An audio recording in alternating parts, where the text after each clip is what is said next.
Once again welcome you all in your channel Abhi commerce classes. अब हमारा last tense जो बचा हुआ है वो है फ्यूचर परफेक्ट कंटिन्यूस टेंस, इसको हम ख़त्म करते हैं। तो जैसा कि मैंने आपको बताया कि what is perfect plus continuous, चीज़ें पूरी भी है और चल भी रही हैं।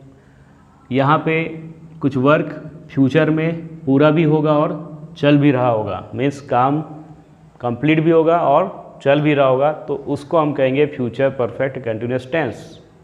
फॉर एग्ज़ाम्पल अगर आप बोलते हो कि हम 2 साल बाद फॉरेन कंट्रीज़ में रह रहे होंगे, ओके, तो आप ये कहना चाह रहे हो कि 2 साल बाद हम वहाँ पे रहते आ रहे होंगे।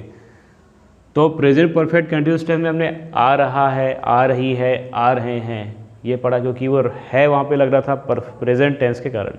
पास्ट परफेक्ट कंटिन्यूस टेंस में हमने पढ़ा आ रहे थे, आ रहा था, आ रही थी। यहाँ पे हिंदी में अनुवाद मतलब होता है आ रहा होगा, क्योंकि ये फ्यूचर की बात है, आगे चल के ऐसा चल रहा होगा। आ रहा होगा, आ रही होगी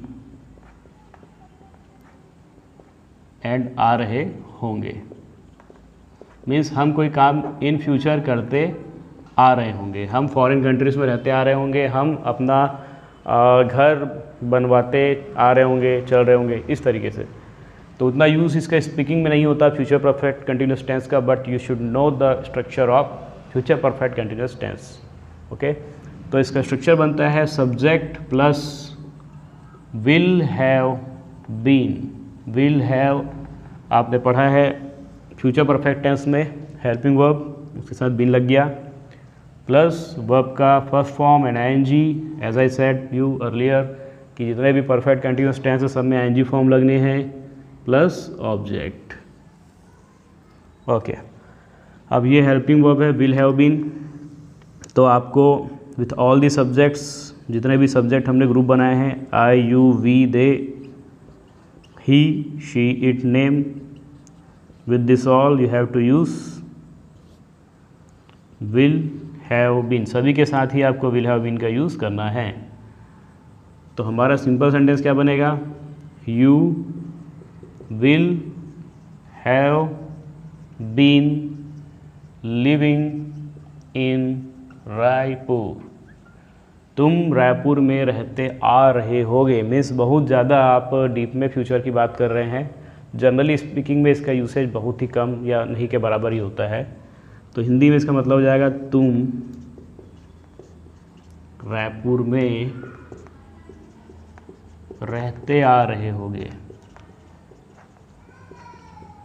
ओके, नेगेटिव सेंटेंस में अब ये 3 वर्ड से मिलकर बना है हेल्पिंग वर्ब, लेकिन आपको हैव बीन को एक सिंगल वर्ड मान के चलना है और विल को एक अलग, और इनके बीच में नॉट लगाना है। ओके, तो you will not have been living in Raipur, means तुम रायपुर में नहीं रहते आ रहे होगे।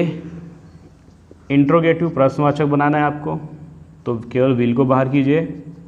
विल यू हैव बीन अंदर ही रहेगा। Will you have been living in Raipur, प्रश्न कर लिया आपने कि क्या तुम रायपुर में रहते आ रहे होगे।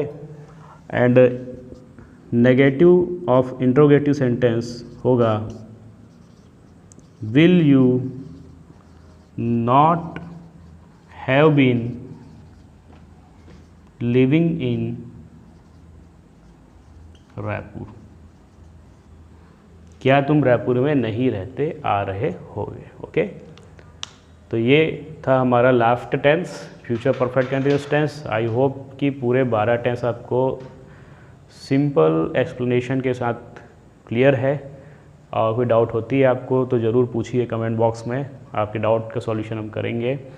और आगे भी ग्रामर की वीडियोस आती रहेंगी, बट टेंस एक इम्पॉर्टेंट पार्ट है ग्रामर का। जब तक टेंस नहीं आएगा तब तक आपको कोई दूसरा पार्ट ग्रामर का जो है वो अच्छे समझ में नहीं आ सकता। बहुत सारे ग्रामर जो है इस पर डिपेंडेंट है, और आप टेंस सीख गए तो आप आधा ग्रामर तो ऐसे ही कर लेते हैं। तो टेंस का वीडियो बार बार देखिए, उसको कवर कीजिए। Okay, thanks for watching.